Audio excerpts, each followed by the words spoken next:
this is great for that metagame. This is the Legacy Challenge. But yeah, just ended up on the wrong end of variance in the Devil matchup multiple times. And I do miss the better screeches. So how often I'm bringing in depends on like which metagame I'm playing in and how often I face those matchups, but that's what they are there for. Okay, so 7th round coming up. This hand is pretty great. Easy keep. Not sure what my opponent is playing. I guess I don't check.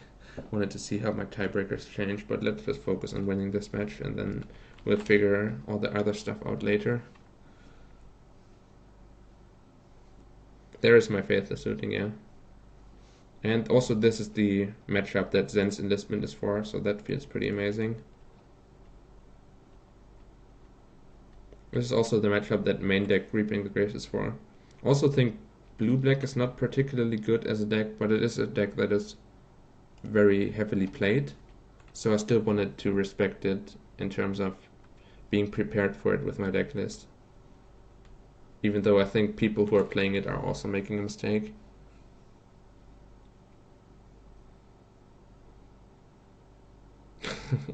Radiant Fountain in blue-black is just awful.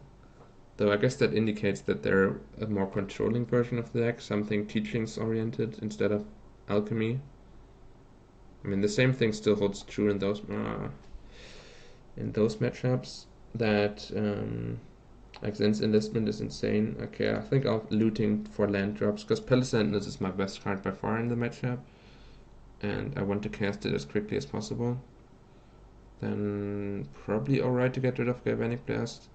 Blast helps me like block with Zen's Enlistment and then blast down a Garmic Angler. But I think I want to cast the Smile this turn.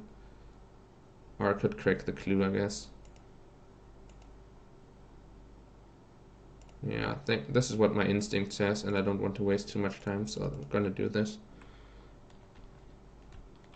Just gonna trust my autopilot after running through. I could discard the Zen's Enlistment, that is reasonable, because I can still retrace it later on, but I didn't want to expose it to my opponent's Bojuka Bog too easily. Though I guess that happens in the mid game at some point anyway, so. Guardian of the Guild Pact is alright, I'm not opposed to that at all. Untap land and I win? Nope. Okay. No free win for me. Because my opponent cannot beat Palisandus on an empty board pretty much ever. And their Radiant Fountain here made it very difficult for them to cast any kind of counter spell. Nice card. Can get rid of their Chainer's Edict and make it difficult for them to what is it called? To Angler me, but they still can't Angler me regardless. I guess they can Disfigure into Angler. Sure, okay, I'll get rid of that. I can use the bounce land to reuse it, so if my opponent's on like Teachings or Alchemy, I will still be able to get rid of those cards later on. Yeah, this Radiant Fountain is just embarrassing. Like, how are you trying to cast counter spell in the deck with Radiant Fountain? What the hell? Okay, I'll stop harping on that fact and just enjoy the fact that I get to resolve Palisandus here with no resistance from my opponent.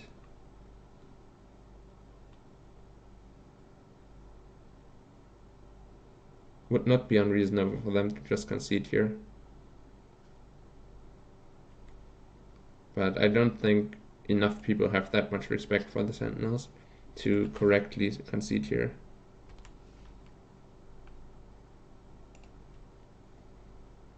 Because I think the game is pretty over. Doomblade, sure. Echoing Decay, sure.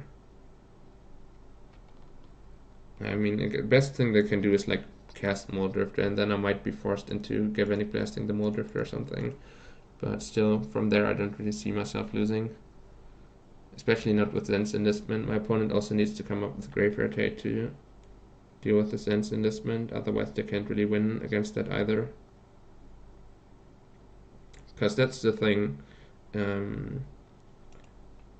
My opponent's deck can't really beat me being the Monarch, but they can sometimes run you out of threats by just killing every creature that you have. And with that Zen's Enlistment in my deck, that is not a possibility. So unless my opponent Bojuka boxed this Enlistment away, it's going to be impossible for them to deal with all of my threats.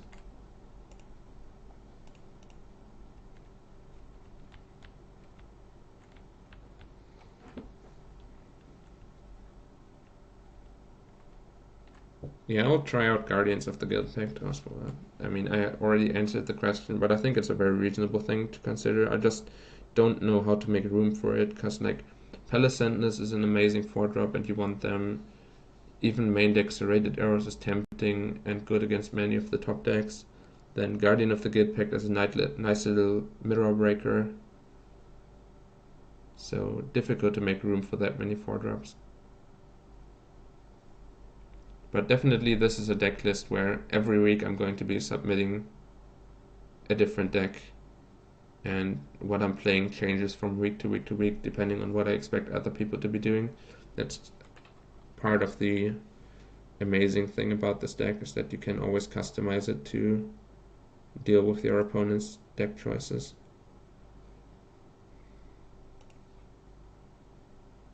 Thoughts on Glintalk?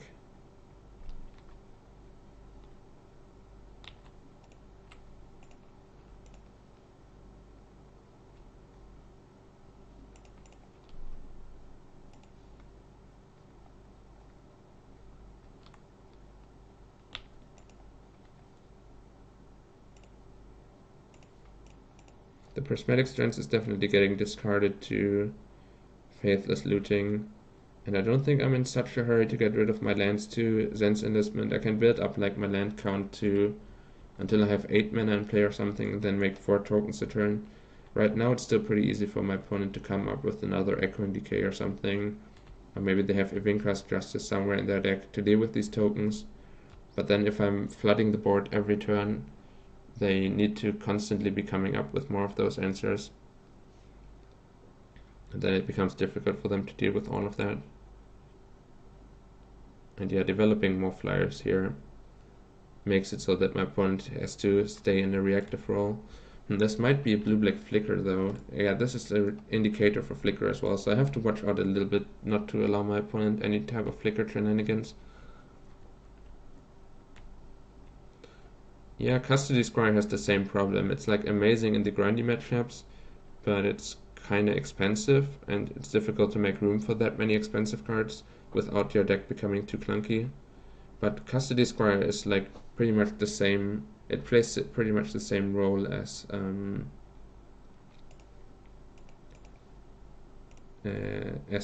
Reaping the Graves does. Though Reaping the Graves is a lot better against counter magic, and Custody Squire is just a lot better against Delver because you have a buddy on the board at the same time as you're generating card advantage.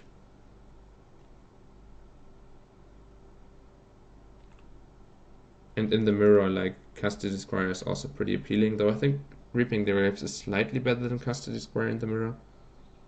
But they're both pretty great. Now I have Evinkra's Justice Protection as well with this Prismatic Strands.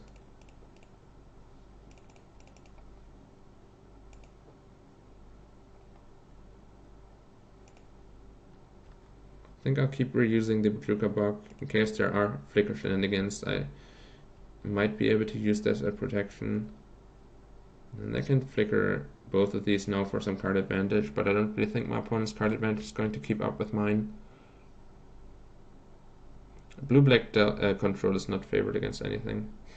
Okay, I might be overstating that, but I'm not the right person to ask about blue-black control. I'm not a fan of it, and I think it's just pretty horrendous. It's like 45% against everything, which is not the worst spot to be in if you think you can like outskill people, but it's also like worse than being 55% against everything, which I think this deck is.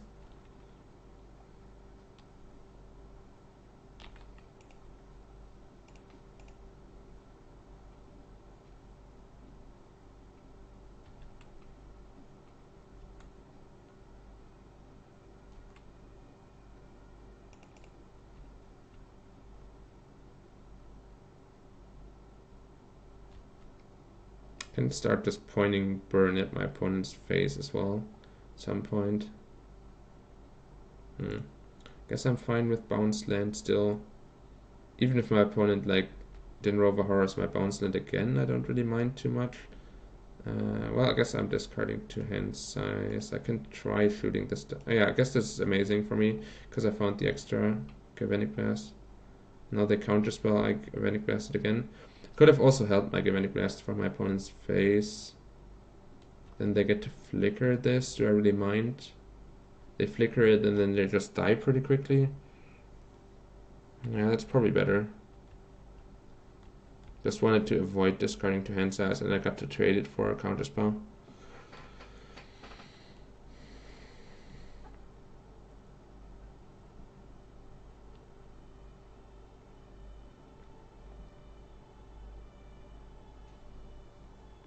And next turn I probably just cash in the Alchemist Vial to stop one of their creatures from blocking.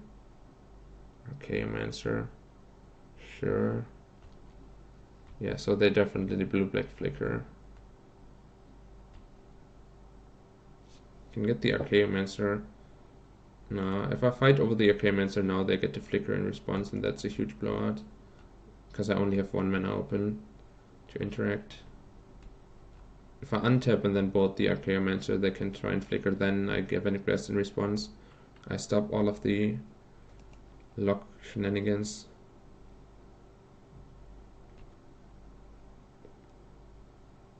I can also just try and kill my opponent. Both are reasonable.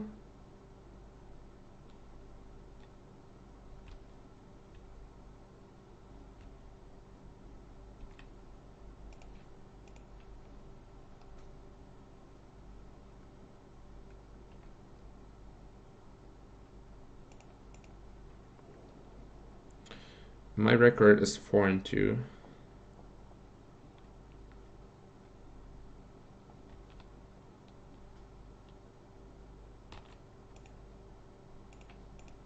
You can also go exclamation mark record. Those occasionally bugged out, so can't really guarantee for it to always be correct.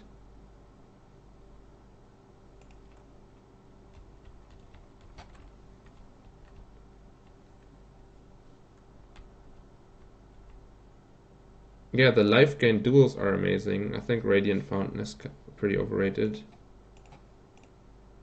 So does my opponent have Dispel or not? Do I want to Galvanic Blast it down? Yeah, I guess so.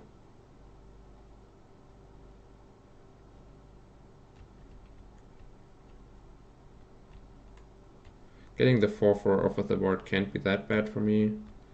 And it stops the trigger as well. Seems alright. I mean, if my opponent has second Archaeomancer, it's a little bit annoying because they can then flicker successfully, but even all the flickering of the world is not really going to change this board position. They can like Archaeomancer, then they have 2 flickers that draws them 2 cards. Oh, big deal, they drew 2 cards. Then I just Bojuka block them and they have to like Shittering Rats, sure. Shittering Rats does not solve this board position either. Usually they don't, but also I have 2 Prismatic Strands in my graveyard, so unless they combine Evincula's Justice with Bojuka block, it's not going to be good enough, because I can always prevent the damage. Oh, Reaping the Graves. I mean, that's a good card, but not a good solution to this position either.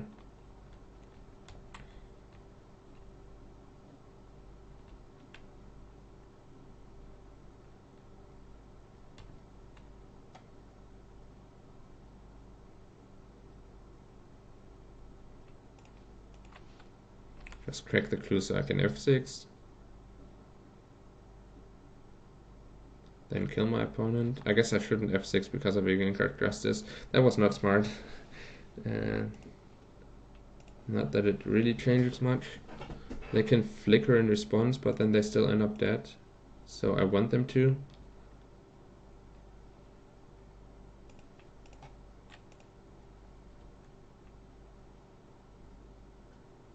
Can they Echoing Decay and survive? I guess they might be able to. If they have Echoing Decay on Glintalk, it's pretty great for them. Okay, we won. How is this deck against Tron? Slightly unfavored, though it's difficult for me to tell. Like, this deck was completely awful against Tron before Palace Sentinels existed, and you could basically never win. I played it before then. Yeah, it was like a 20% matchup or something, and ever since I had 4 Palace Sentinels and 4 Pyroblasts in my deck, I have never lost to Tron since then. But, like, it's not the most representative sample size. I haven't played a ton of games with the setup. I think I'm like 4-0 or 5-0 or something against Tron with 4 Palace Sentinels, 4 Pyroblast. So it's probably like, I'm not even certain if the matchup is favored now, but it's difficult for me to say because my low sample size is telling me that I'm crushing them. The Blue-Black Menace, yeah. Okay, so these cards are coming in. Electricity is definitely coming out, and I guess just like I usually want to cut like a bunch of lightning bolts in this matchup. I guess Journey is also awful when they're trying to Denrova Horror my journeys. So these are coming out, and then usually I would be very comfortable just cutting a bunch of bolts. Here I'm a little worried about it because the bolts still help me. I guess I boarded these out already. Okay, so maybe I can keep some more bolts in my deck now. They went out of my deck so quickly that I didn't even line them up with the other cards that I'm boarding out.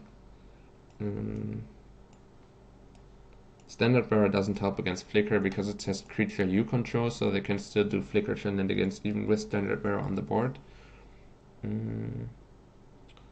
So I could just keep one more Bolt in, or one more Journey in, or just board like a random Core Sanctifiers or something. I think I'll keep one more Bolt in because it does help blow up my opponent's Flicker attempts. So that can occasionally still be valuable, even though you would prefer not to bolt any of their creatures, because once the creature is on the board, it has already generated some advantage. Like bolting Muldrifter is not where you want to be.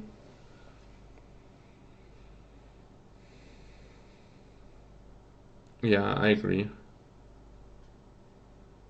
with the Tron assessment. But I think game 1 is by far the worst, and post-board it gets pretty good.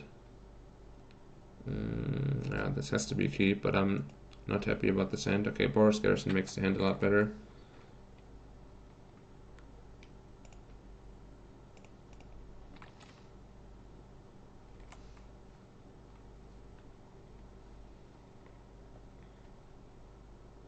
I can use the Relic of Progenitus to get my Glinthawk onto the board, but it's still a no value bounce.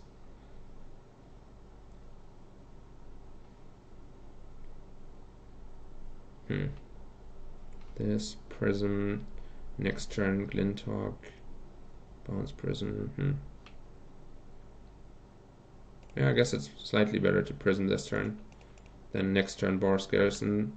Also, this sets me up better against Recall, though I assume the Denrova Horror Flicker deck doesn't have any recoils in it, so I don't have to worry too much about my Boros Garrison being bounced until my opponent reaches 6 mana. Shattering Rats or Seagate or something here. Okay, that I kinda like to see that, because Muldrifter Hardcast is one of the most annoying things my opponent can do, and Muldrifter Evoke kinda reeks of desperation.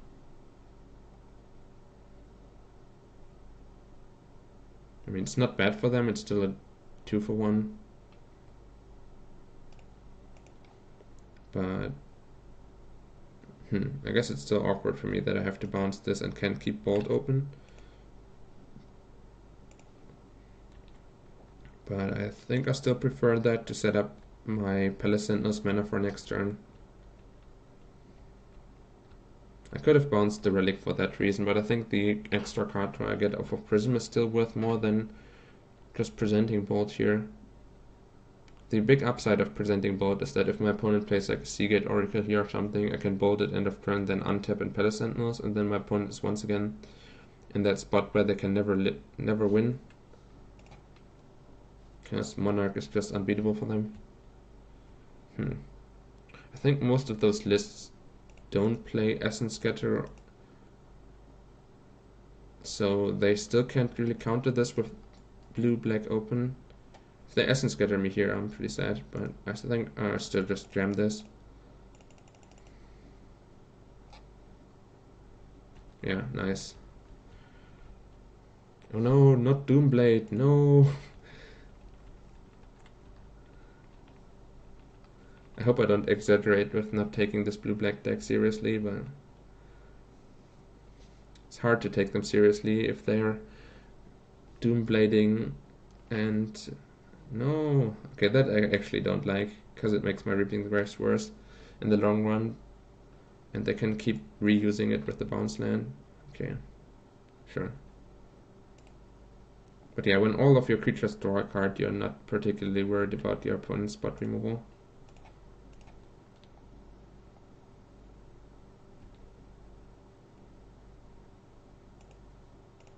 Guess my opponent might have Dispel here or something to keep this alive, but I still have a profitable blocker for it, so play around Reaping the Graves by getting rid of it right away.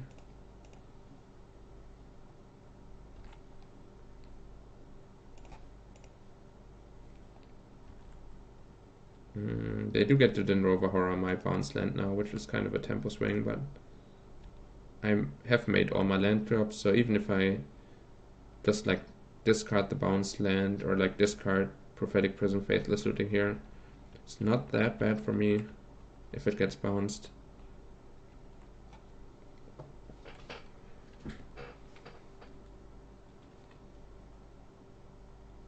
Okay, well, that is something that allows my opponent to keep up in card advantage a little bit. Kind of unfortunate, but I still get to draw 2 cards a turn, so... Did my opponent finally find their Dispel or Hydroblast? Nope. Get out of here, Muldrifter.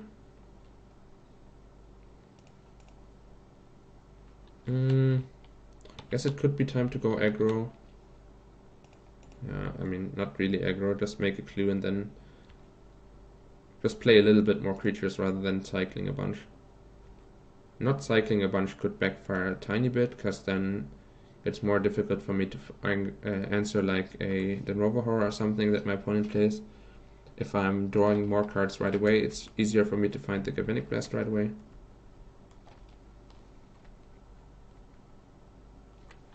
Yeah, Graveyard Hate helps. The game was kind of over when I resolved Palace Sentinels. I think that was the point where my opponent could no longer... No, not Duress. What are you going to take? The card that replaces itself with a random card, the flashback card, or the retrace card?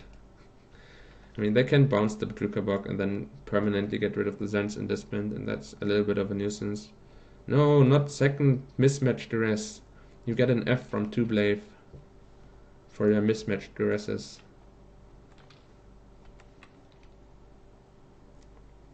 And you were doing so well. No masterpieces, no foils. Everything was going your way, and then you cast mismatched Duress just to ruin your score. The first Duress, I guess so.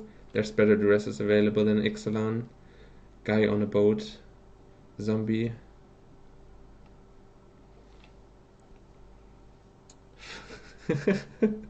No, they flickered their Bojuka Bog. How am I ever beating that? My Zen's Enlistment is gone. Okay, it is becoming increasingly difficult for me to take my opponent seriously. I apologize. I don't mean to be too rude. But their lines of play have not really been convincing me of the playability of Blue-Black Flicker. Though then again, not a lot of decks in the format can beat the Monarch, so that's not something that is special to Blue-Black Flicker in any way. The Flicker was gain 1 life, exile your graveyard. It was basically a Tormod script. Flicker. They wanted to get rid of my Zen's Enlistment.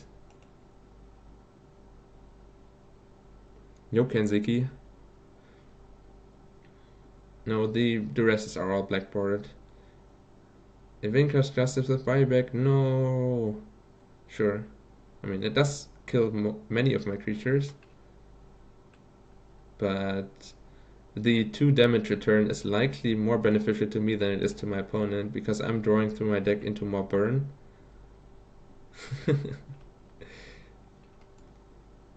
And I get a 3-for-1 Reaping the Graves here. I guess as soon as I... No, they duress my Prophetic Prism. No, I don't have a black source. Actually, no this time, and not just kidding. That's pretty unfortunate. Because now I also don't have something to value bounce with the Skyfisher. Okay, let's loot. I have some lands to get rid of. I guess I want the artifact land for Metacraft more than I want the mountain.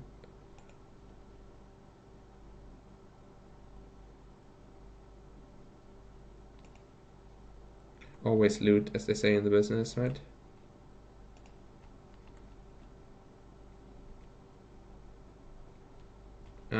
It becomes pretty difficult for me to use this Relic of Progenitus though, now that I think I forgot once. It becomes pretty difficult for me to sacrifice it, because I'm hitting my own graveyard pretty hard there, and I want to keep it for Reaping. Though I didn't really see a reason to Faithless Looting right away, because I liked all the cards in my hand, so...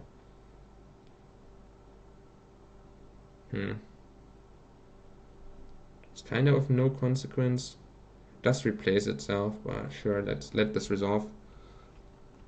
I would rather Pyroblast a Muldrift or something, or maybe my opponent's counterspells. Darth Beader. Thank you for your... Darth Bader? Thank you for your follow.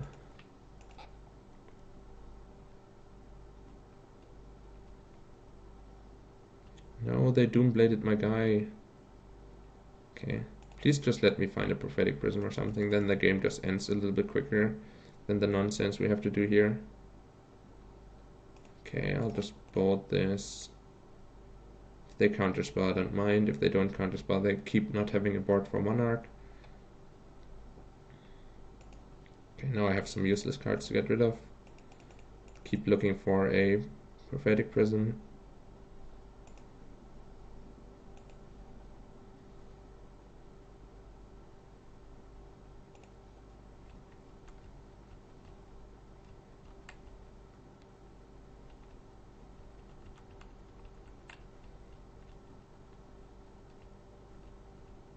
Hope I don't end up decking myself now that they Boudruka bocked my Zen's Enlistment.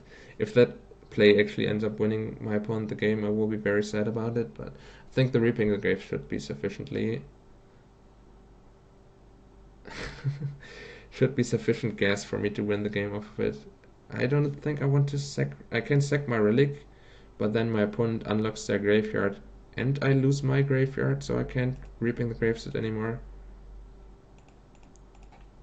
Yeah, I think I'll just let this resolve and let them have their Seagate Oracle. Who cares?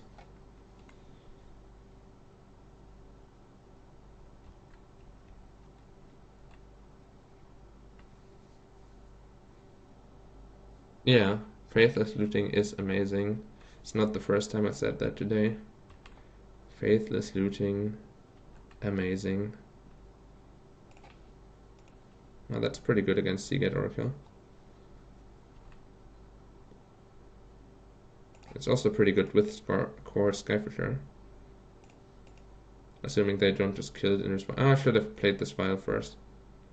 That was dumb. Counterspell, okay. Guess then it doesn't matter. Oh, did I want to counter that even? No, I guess you have it. You got it.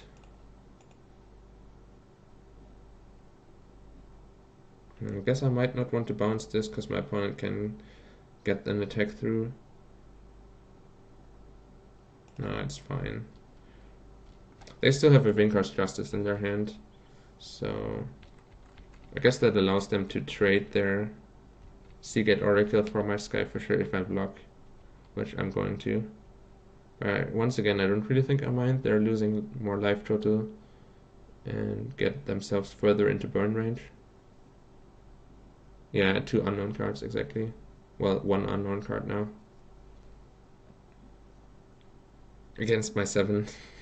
One of which is pretty unbeatable, as long as I don't force myself into sacking the Relic. Yeah, I think I'll block.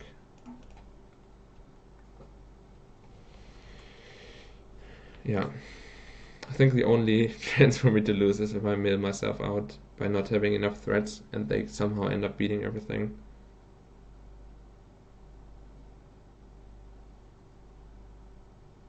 I guess chittering reds help me though, because then I'm milling myself out slower. No! Don't do that. I guess their last card in hand is Wing card, so I can make sure this doesn't.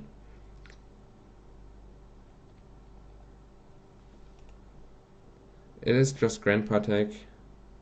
They can gain life with Ghostly Flicker and Radiant Fountain, so it's not impossible for them to gain life. But yeah, it is just a board wipe, not some late game engine like in the Ivinkra's Justice Pristine Talisman deck.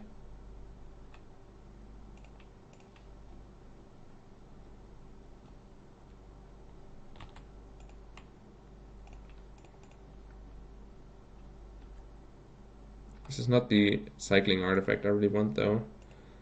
I want casting this because I don't want my Glinthawk to die to Ivinkra's Justice and then they take the Monarch. Though I am tapping myself out of Relic of Progenitus. Maybe that was... yeah, it was probably just incorrect to play this Glinthawk. Or not to play the Glinthawk, but to play the Alchemist Vial. Because now my opponent can top deck Archaeomancer and get their Flicker back, and that's pretty annoying. Still not unbeatable, because the Relic keeps the graveyard in check next turn, but it was kind of unnecessary to give my opponent that out. If I have Relic of Progenitus activation when I open... Okay, they drew Island, then the game's just over. I mean, it was over for quite a while, but I have to avoid making too many plays that allow my opponent back into the game.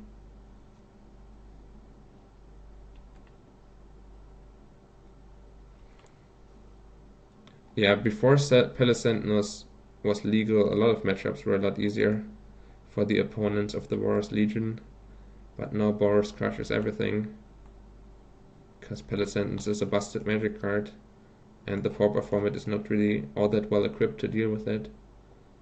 Well, the Bodruka Bog makes it so that I can keep their graveyard in check with the Relic now without having to sacrifice it. So I get to keep my own graveyard if there's ever a Prophetic Prism showing up. And I'll keep the Thraben Spectre, because 1/2 toughness creature on the board at the same time is enough for my opponent to Ivinkra's Justice it, and then the damage that they're taking off of Ivinkra's Justice is beneficial to me still.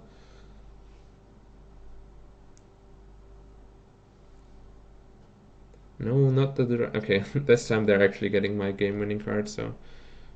But I don't really need it anymore. If the game was closer, I would be unhappy about the rest on Reaping the Graves, but... Monarch for 20 turns is not really beatable. Deck list, mine or that of my opponent, or like